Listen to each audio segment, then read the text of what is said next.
Hello viewers, আশা করি সকলে ভালো আছেন। তো আজকে আমরা একটি ক্যাসেট টাইপ এসির আউটডোরে কাজ করতে চলেছি। তো এই ক্যাসেট টাইপ এসির আউটডোরটা এখানে ডাবল ফ্যান একটি আউটডোর। তো এটি পার্ট পার্ট কীভাবে খুলতে হয় সম্পূর্ণ আজকে দেখানোর চেষ্টা করব। এছাড়াও আমরা আপনার কন্ডেন্সার দুটো থাকে, সে দুটো সম্পূর্ণই আলাদা করব। তো দেখতে পাচ্ছেন এখানে কিন্তু আমাদের ইলেকট্রিক লাইন যা আছে এবং কি যে মেন সার্কিট বোর্ডটা সম্পূর্ণ খুলে আলাদা আলাদা করে আপনাদেরকে ইতিমধ্যে সব কিছু দেখানোর চেষ্টা করব। তো আপনারা সম্পূর্ণ ভিডিওটা দেখবেন, আর এছাড়াও ভিডিওটি কেমন হয়েছে আপনারা জানাবেন। আর যদি কোনো ভুলভ্রান্তি থাকে অবশ্যই এটা আমাদের সাথে দেখবেন, আর যদি কিছু সুফল পান অবশ্যই এটা গ্রহণ করবেন। তো দেখতে পাচ্ছেন আমাদের যে আউটডোরটি আছে সেই আউটডোরটির যতগুলো নাট আছে সেই নাটগুলো যদি আপনারা মনোযোগ সহকারে দেখেন যে কোথা থেকে কোনটা কি খুলতেছি কি আসার বিষয়ে বিস্তারিত, তাহলে এগুলো কাজ আপনারা নিজেরাই পারবেন। তো বিষয়টা গেছে এই ক্যাসেট টাইপ এসিটি আমরা এই নিয়ে 3বার গ্যাস চার্জ করছি। তো আমরা ইনডোর চেক করেছি, আউটডোর চেক করেছি এমনি শ্যাম্পুর ফেনা দিয়ে। তো ইনডোরটি পুরো পানিতে চুবিয়েছিলাম, ইনডোরে কোনো প্রকার লিক পাইনি এবং কি আউটডোর তো আর চুবানো যায়নি, যেহেতু এটা পুরো আউটডোর। তো এটি আমরা শ্যাম্পুর ফেনা দিয়ে বা ফোম দিয়ে এগুলো দিয়ে আদার্স জিনিস দিয়ে আমরা এগুলো চেক করেছিলাম। চেক করার পরে তারপরও এটির গ্যাস থাকতেছে না এবং কি আমাদের যে লাইনের পাইপগুলো ছিল সেই লাইনের পাইপগুলো নতুন, প্রায় বছরখানি হয়েছে আর কি লাইনের পাইপগুলো। তো এত তাড়াতাড়ি তো আর লাইনের পাইপ লিক হওয়ার কথা না, তারপরও পাইপগুলো চেক দিব এটার পর। তো এর আগে আমরা আউটডোরগুলো আর কি চেক দিব। তো আউটডোরের কন্ডেন্সারটা ভিতরে মেবি আমাদের সন্দেহ লিক থাকতে পারে। তো যার কারণে আমরা আগে কন্ডেন্সার এবং কি কম্প্রেসার এগুলো দিয়ে কোথাও দিয়ে বা সাকশনের লাইন বা ডিসচার্জের লাইন ক্যাপিটাল লাইন এগুলোতে কোথাও কোথাও লিক আছে কি না সেটা দেখব। আর যারা আপনারা নতুন টেকনিশিয়ান আছেন ভাইয়েরা আমার, তো তারা ভিডিওটি টানবেন না, একটু টানবেন না, কারণ এখানকার যে নাটে খোলা সিস্টেম বা যে লকগুলো সেগুলো যদি ভাই আপনি না জানেন সেক্ষেত্রে কিন্তু আপনার এই আউটডোর খোলা এটাই কিন্তু কষ্ট হয়ে যাবে। হ্যাঁ, খুলতে পারবেন, টুনে খুলতে পারবেন, সেক্ষেত্রে কিন্তু ব্যাকা হয়ে যাওয়ার ভয় থাকে যেহেতু এখানে টিন।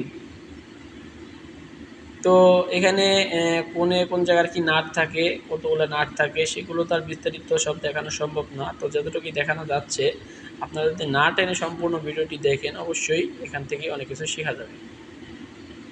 তো ক্যাসেট টাইপ এসি আপনার যদি ঠান্ডা না হয় সেক্ষেত্রে আপনাদের কয়েকটি জিনিস মাথায় রাখতে হবে, যেমন আপনার এসির কম্প্রেসারটি চলতেছে কিনা এবং কি লাইন ওয়ারিংগুলো সম্পূর্ণ ঠিক আছে কিনা সেদিকে খেয়াল রাখতে হবে। আর যদিও আপনার লাইন ওয়ারিং বা সার্কিট সব ঠিক থাকে, কম্প্রেসার ঠিক থাকে, তারপরেও যদি ঠান্ডা না হয় সেক্ষেত্রে আপনার ডিসচার্জের ঠান্ডাটা যদি একটু বেশি মনে হয় এবং কি সাকশনের ঠান্ডাটা কম মনে হয় বা মোটা পাইপের ঠান্ডাটা কম মনে হয়, সেক্ষেত্রে বুঝে নেবেন যে এসিটির গ্যাস কম আছে। সেক্ষেত্রে কোথাও না কোথাও দিয়ে আপনাদের গ্যাসটি কমে যাচ্ছে।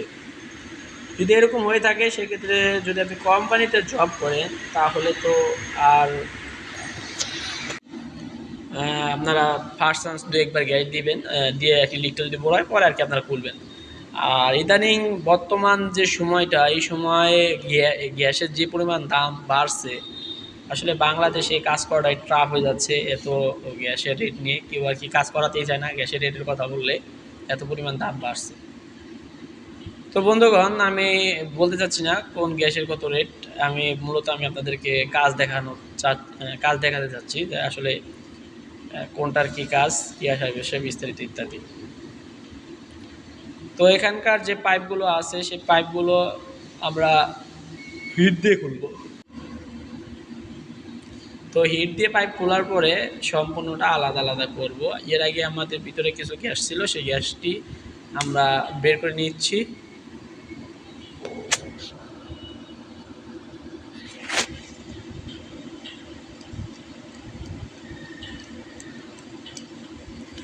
আর বন্ধুরা, আপনারা আরেকটি বিষয় না বললেই নয়, সেটি হচ্ছে যখন আপনাদের এসির ভিতরে গ্যাস থাকবে তখন কখনোই পাইপে হিট দিবেন না। যদি হিট দেন সেক্ষেত্রে একটি দুর্ঘটনার মুখে আপনি পড়তে পারেন।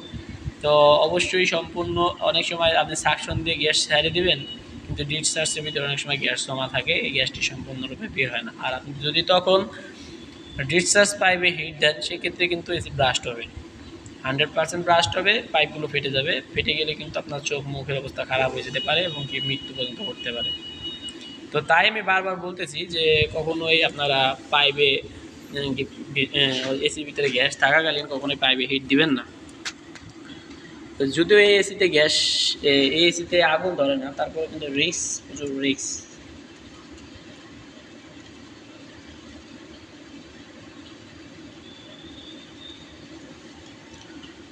তো বন্ধুরা, আমরা ইতিমধ্যে সার্কিট বোর্ডটি খুলে ফেলেছি। এছাড়াও আমাদের যে নিচে আরেকটি নাট আছে, সেই নাটটি খুললে আমাদের এসির কম্প্রেসার কাভারগুলো বেরিয়ে আসবে।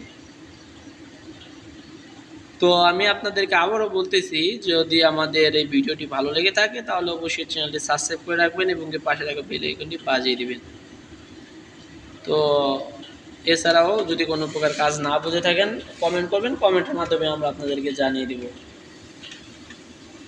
তো দেখতে পাচ্ছেন আমাদের সার্কিট বক্স সম্পূর্ণ আলাদা হয়ে যাচ্ছে। আর আমরা হিট দিয়ে যেহেতু আমাদের কন্ডেন্সারটি খুলতে হবে, সেক্ষেত্রে ভিডিও করা যাবে না, আর